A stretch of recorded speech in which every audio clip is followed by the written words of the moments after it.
उन्हाळ्याच्या सुट्टी चालू झाल्या आहेत आणि ह्या सुट्टीमध्ये लहानगे पाहुणे आपल्या घरामध्ये येतात.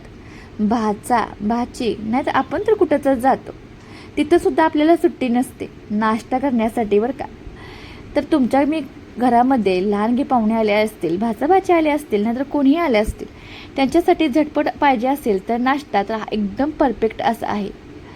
2 वाटी रव्यामध्ये 1 वाटी ताक घुसळून हे मस्त असा पदार्थ तयार करणार आहोत. तो म्हणजे आपला कुरकुरीत डोसा हो. तर कोणतीही पूर्वतयारी न करता हा डोसा तयार करणार आहोत आपण.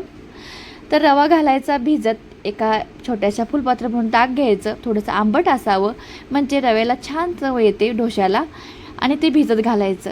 15 मिनिटानंतर लगेच हा रवा छान असा फुलला जातो. थोडंसं पाणी ॲड करायचं आणि मिक्सरमध्ये छान हे बारीक करून घ्यायचं.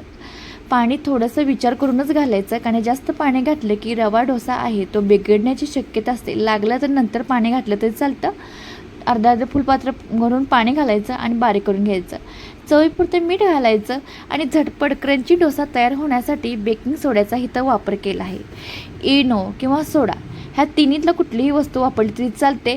अगदी मस्त असा नाश्त्याचा प्रकार आपण तयार करणार आहोत. झटपट असा रवा इकडं भिजत घालतोय, तिथं आपला बटाटे भाजी आणि खोबऱ्याची चटणी तयार लगेचच होते आणि डोसा करायला अगदी क्षणभरात वेळसुद्धा लागत नाही, झटपट होतो.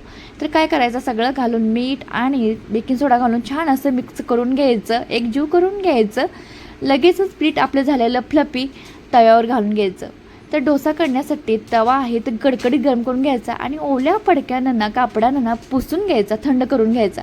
नंतरच हे बॅटर घालून आतून आहे ना बाहेर फिरवून घ्यायचं, म्हणजे डोसा आहे तो एकसारखा होतो, एकदम कुरकुरीत असा. काही लोकांना डोसा करायला खूप अवघड जातं, त्यावेळेला काय करायचं, ज्या पद्धतीने मी व्हिडिओमध्ये दाखवलं ना तशा पद्धतीने करा. त्या तुमच्यासाठीच मी स्लो मोशनमध्ये हा व्हिडिओ केला आहे, म्हणजे हा तुम्हाला डोसा ना बघूनच करायला लगेचच आला पाहिजे. एकाच ह्याच्यामध्ये म्हटलं जातं ना, एकदा बघितलं की जमलंच पाहिजे, अशाच पद्धतीनं. तर थोडंसं तूप घालायचं आणि ह्याची रोल करून द्यायचं. तर बघा, अगदी तुमच्या मुलांना ना झटपट हा डोसा आवडणारच. ह्याच्यावर मी डोश्याचे प्रकार केले आहेत, पण जे नवीन सबस्क्रायबर आहेत त्यांनासुद्धा मी खास ही रेसिपी केली आहे. कुरकुरीत क्रंची खोबऱ्याची चटणी असू दे, सांबार असू दे, बटाटा भाजी असू दे, बरोबर सूट होणार हा पेपर डोसा तयार होतो झटपट 15 मिनटामध्ये. म्हणूनच 2 वाटी रव्यामध्ये ताक घालून बघा, एकदम भन्नाट अशी रेसिपी तयार होते. हा व्हिडिओ बघायला तुम्हाला आवडला असेल तर आपल्या सोनाली किचनला जाता जाता सबस्क्राईब करायला विसरू नका आणि खाऊन बघतं म्हणायचं भारीच की ओ.